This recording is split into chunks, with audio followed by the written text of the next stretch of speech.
Eu sei que sua inteligência não pode ser generosa, mas presta atenção com paciência nas minhas palavras preciosas.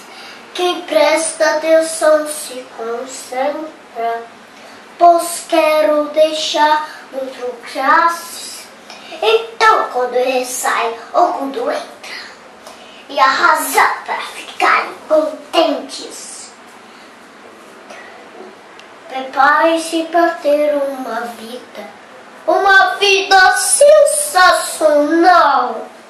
Chegou nova era, a fera já era, e a gente unifica, já todo se explica.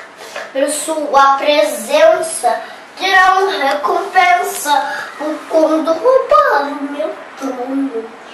E justiças parem o que parem, se preparem. E os amigos não me desamparem, se preparem. Vamos estar, para quê? Para longe do rei, porque ele está doente, não vamos matá-lo, e se matar o bem. Grande ideia, quem quer o rei? Morra os reis, idiotas, saberá o rei. Você diz, eu serei rei, fica comigo, e jamais sentirão fome outra vez. E viva, viva, volta rei. Dum, dum, dum, dum.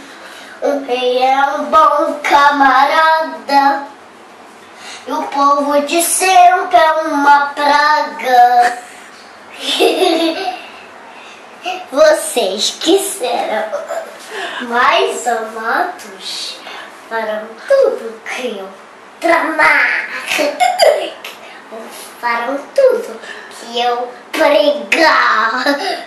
Vou distribuir pregos claros para amigos que não estejam afim,